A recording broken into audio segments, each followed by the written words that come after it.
Hello guys, how are you. मैं आपको आज you I I C L A ओ का जो कि एग्ज़ाम इसका 13 फरवरी को हुआ था, मैं आपको उसका अभी एग्ज़ाम एनालिसिस दूंगा। मैं थोड़ा लेट हो गया क्योंकि मैं अभी एस बी आई क्लर्क का प्रिपरेशन कर रहा था।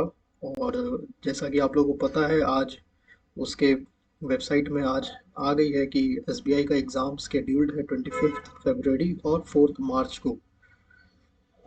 तो अभी मैं आपको फ़िलहाल अभी you I I C L A ओ का दे देता हूँ कि मैंने कितने अटेम्प्ट्स किए। सबसे पहले पेपर की बात करें तो पेपर मॉडरेट था मेरे हिसाब से, क्योंकि मेरे मॉक में, प्रैक्टिस मॉक में और जितने भी मैंने टेक्स्ट बुक के मॉक दिए वो सब में मुझे इजी लगते थे। तो उसमें मेरे मतलब 100 से अबव मार्क्स आते थे, किसी में 105 आते थे, किसी में 115 भी इवन आए हुए, 111 भी आए हुए। और मैंने तीनों टेस्ट सीरीज के मॉक दिए, प्रैक्टिस मॉक, टेक्स्ट बुक और ऑलिव बोर्ड के। बट उन मॉक को देखने से लगा, और कल और जो परसों का मैंने एग्ज़ाम दिया, रियल एग्ज़ाम, वो उसमें फ़र्क था।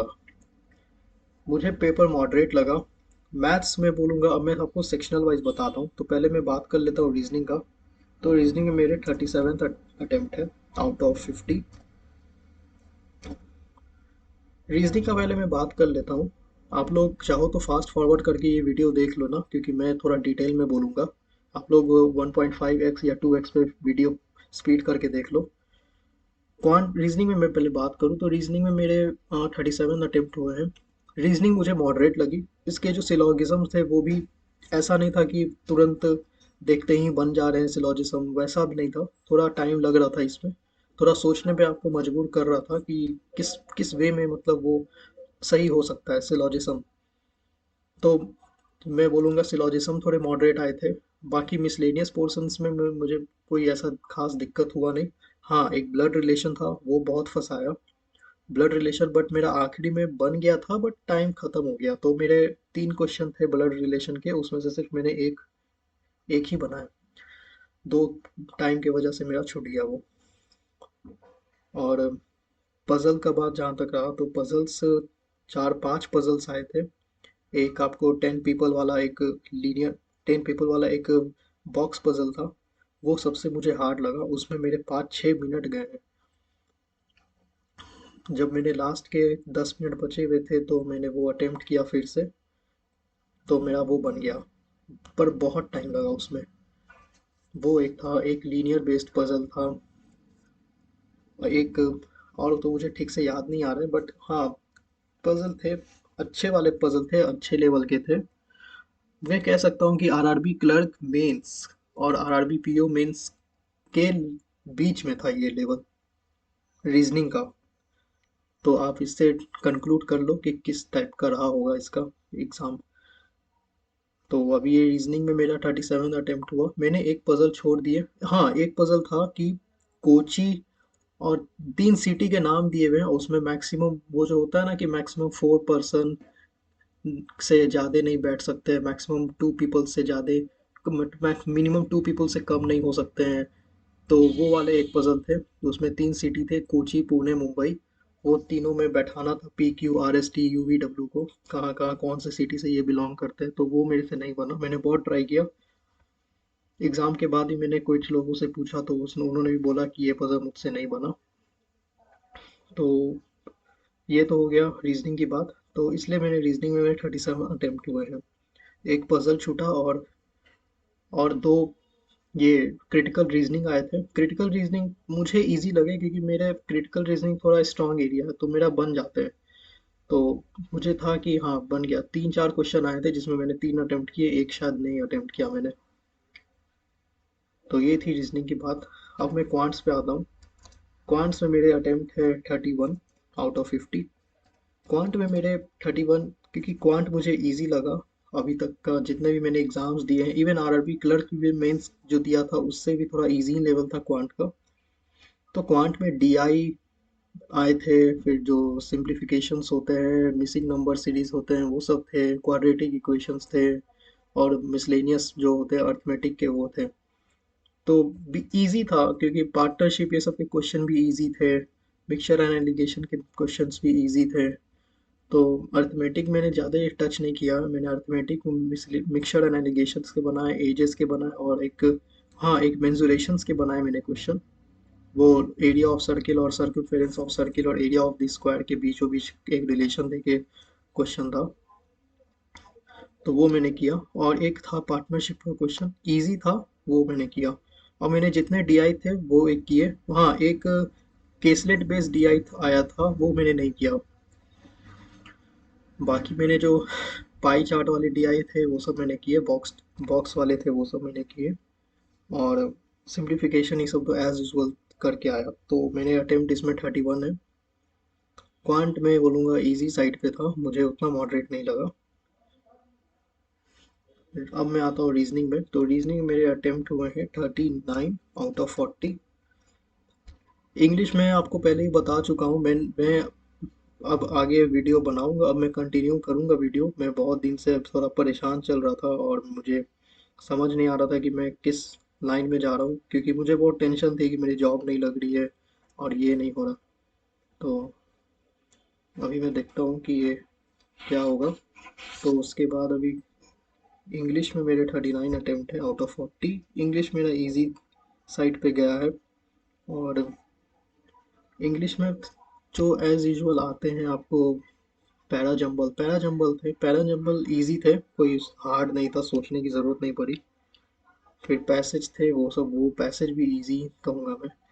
और बाकी जो सेंटेंस रीअरेंजमेंट होते वो सब इजी थे। तो इसमें मेरे इजी साइड में था इंग्लिश, तो 39 मैंने किया। अब आते हैं करंट अफेयर पे और कंप्यूटर अवेयरनेस पे। तो ये दोनों मिला के मेरे 11 ईच मैंने किए हैं इसमें अटेम्प्ट आउट ऑफ 40। और कंप्यूटर में भी 11 out of 20। Current affair as usual मेरा जो नाइटमेयर है। बहुत से लोगों का इंग्लिश होता है नाइटमेयर, बट किसी का मैथ होता है, किसी का रीजनिंग होता है। मेरा, अगर मेरे से आप पूछोगे तो मेरा करंट अफेयर सबसे बड़ा नाइटमेयर है। क्योंकि मैं पता नहीं किस तरीके से प्रिपरेशन करूं कि मुझे समझ में नहीं आता। आप लोग भी कुछ मुझे गाइड करो, अगर आप लोग को लगता हो कि आप लोग किस तरीके से करते हो। क्योंकि मैं अफेयर्स क्लाउड के मंथली पीडीएफ पढ़ता हूँ, मैं अफेयर्स क्लाउड के वीकली पीडीएफ पढ़ता हूँ। और मैं डिटेल में पढ़ता हूँ, बैंकिंग से लेके हर एक अपॉइंटमेंट, ये सब सब। बट फिर भी पता नहीं एग्ज़ाम में जाके मेरा क्या होता है। मैं रिवीजन भी करता हूँ इवन, बट ऐसा क्यों होता है कि जब मैं कोई भी चीज़ पढ़ता हूँ वो सवाल नहीं आता है, जब मैं नहीं पढ़ के जाता हूँ वही सवाल आते हैं। हमेशा ये देखा गया करंट अफेयर में मेरे साथ। और इस वजह से मेरे 11 अटेम्प्ट हुए। हाँ, ये बोलूँगा कि मैंने आज तक जितने भी एग्ज़ाम्स दिए हैं उसमें करंट अफेयर मैंने जितने किए हैं उससे 1-2 नंबर ही मेरा गलत हुआ है। मेरा बहुत निगेटिव नहीं गया है, मैं तुक्के मार के नहीं आता हूँ। और करंट अफेयर में जितना करता हूँ उतना मैं 100% श्योरिटी के साथ करता हूँ। तो मैंने 11 क्वेश्चन किए। आई नो बहुत कम है, क्योंकि मैंने जब देखे एनालिसिस तो बहुत लोगों के 26 अटेम्प्ट है, कोई कोई लोग के तो 40 में 40 अटेम्प्ट किए हैं, कोई कोई लोग 35-30, मतलब अच्छे खासे अटेम्प्ट किए हैं। देखा जाए तो कल करंट अफेयर और कंप्यूटर अवेयरनेस से ही सबसे ज़्यादा मैक्सिमम अटेम्प्ट देखने को मिले हैं, जिससे ओवरऑल अटेम्प्ट पे भी इम्पैक्ट पड़ा है लोगों का। बट मेरा ऐसा नहीं हुआ। मेरे करंट अफेयर्स बहुत बहुत मॉडरेट थे, मेरे हिसाब से मॉडरेट थे। आप लोग अपना बताइएगा क्या आप लोग को लगा। बट मुझे तो भाई मॉडरेट लगा बहुत। और कल कंप्यूटर का मैं बात करूँ तो कंप्यूटर मॉडरेट था। बट कंप्यूटर में मैं मानता हूँ कि हाँ, मैं उतना नहीं पढ़ा था जितना मुझे पढ़ना चाहिए था। बट हाँ, कुछ कुछ सवाल ऐसे भी थे जो मैं मुझे नहीं समझ में आया, और मैंने देखा नहीं कि किस किस वे में पूछ रहा है। क्योंकि हो सकता है कि शायद मेरे एंड से कोई गलती रही होगी कंप्यूटर अवेयरनेस में। क्योंकि मैं बता दूं कि मैं ऑलिव बोर्ड के एक पीडीएफ से मैं करंट कंप्यूटर अवेयरनेस करता हूँ। तो एक सवाल था शायद कि विंडो विंडो को कौन अलग नाम से बुलाया जाता है। तो उसमें ऑप्शंस थे विंडो बार, मेन्यू बार, मतलब कुछ इस टाइप का था। वो मुझे वो क्वेश्चन था पहले समझ में नहीं आया कि आखिर ये कहना क्या चाहता है, तो वो मैंने छोड़ दिया। फिर एक था शॉर्टकट की ऑफ फाइंड एंड रिप्लेस, तो वो मुझे याद नहीं था, जो कि मेरी गलती थी, मैं एक्सेप्ट कर दूँ। तो वो मैंने छोड़ा। और कुछ 2-4 क्वेश्चंस थे जिसमें मुझे डाउट था, तो इसलिए मेरे कंप्यूटर में भी कुछ खास अटेम्प्ट नहीं हुआ है। ये दोनों मिला के मेरे 22 अटेम्प्ट्स ही हुए करंट अफेयर कंप्यूटर मिला के, जो कि कम है। और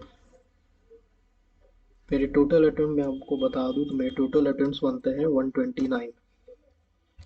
अब ये अटेम्प्ट्स में जब एग्ज़ाम दे के गया तो मैं सेटिस्फाइड था कि मुझे लगा कि हाँ मेरा हो मतलब 129, मुझे लगा कि चलो एक अच्छे अटेम्प्ट होते हैं। बट जब मैंने देखा घर आके लोगों के कब टोटल अटेम्प्ट्स, तो मैं शॉक था, बहुत ज़्यादा शॉक कि लोग यहाँ 160 150 करके आ रहे हैं, 140 करके आ रहे हैं, कोई कोई लोग 165, कोई कोई वन, मतलब मैक्सिमम लोग 130 टू 150 के बीच में थे। बहुत कम लोग होंगे जो बिलो 130 किए होंगे, और उसमें से मैं भी हूँ, 129 मैंने किया है। बट हाँ, मैं बोलता हूँ कि मैं 95% एक्यूरेसी के साथ मैंने किया है। अगर मेरे मार्क्स कटे भी कटेंगे तो मुझे लगता है कि शायद सिलॉजिज्म में कटे, और इंग्लिश में तो ऑब्वियसली 100% एक्यूरेसी किसी की भी नहीं होती है, तो उसमें जा सकते हैं मार्क्स। बाकी क्वांट में मुझे नहीं लगता है कोई मार्क्स कटेंगे मेरे, और करंट अफेयर में भी मुझे नहीं लगता है मेरे मार्क्स कटने चाहिए। तो अभी देखते हैं क्या होता है, बट मुझे तो कम उम्मीद है इस एग्ज़ाम से कि मेरा होगा, क्योंकि इसका कट ऑफ भी 120 प्लस ही जाता है, और मैं EWS से बिलोंग करता हूँ, तो आप समझ सकते हो कि इसका कट ऑफ क्या जाने वाला है। तो ये 129 अटेम्प्ट हुआ है। आप लोग अपने कमेंट्स में टोटल अटेम्प्ट्स बताओ कि आप लोग ने कितने किए हैं। और चलो, अभी SBI क्लर्क का भी आएगा तो वो भी मैं आपको शेयर करूँगा। हाँ, एक और जानकारी मैं दे देता हूँ कि मेरे IBPS PO मेंस नहीं क्लियर हुआ है, मेरा SBI PO मेंस भी नहीं क्लियर हुआ है। और SBI PO मेंस का जब रिज़ल्ट आता है तो मैं आपको आप लोगों के साथ शेयर करता हूँ अभी। और IBPS PO का मेंस का रिज़ल्ट मैं शेयर क्या करूँ, मैं बोल देता हूँ कि मेरे 60.5 मार्क्स बन रहे थे, मेरे 0.5 मार्क्स से मेरा नहीं हुआ उसमें भी। EWS की कट ऑफ 61 थी, और मुझे डिस्क्रिप्टिव में बहुत कम मार्क्स, 13 मार्क्स मिले आई गेस। तो वो तो मतलब बहुत ही बेकार गया, पता नहीं किस टाइप से वो चेकिंग हुआ है, क्या मतलब पता नहीं। तो ये था मेरा। और अभी SBI क्लर्क के भी मार्कशीट आएंगे तो मैं आप वीडियो अपलोड करूँगा। और इंग्लिश का मैं आप लोग को एक वीडियो बना के देता हूँ कि मैंने इंग्लिश मेरा स्ट्रॉन्ग सब्जेक्ट कैसे हुआ, और मैंने हर एग्ज़ाम में इंग्लिश में कैसे 25 प्लस अटेम्प्ट, मतलब 25 प्लस मार्क्स लाए हैं। तो ये था मेरा एनालिसिस। आप लोग बताओ, आप लोग कितने अटेम्प्ट्स किए हो, total attempt, sectional wise attempt. और तब तक के लिए बाय, शुक्रिया, अलविदा, और टेक केयर, और all the best for the upcoming examinations. Bye.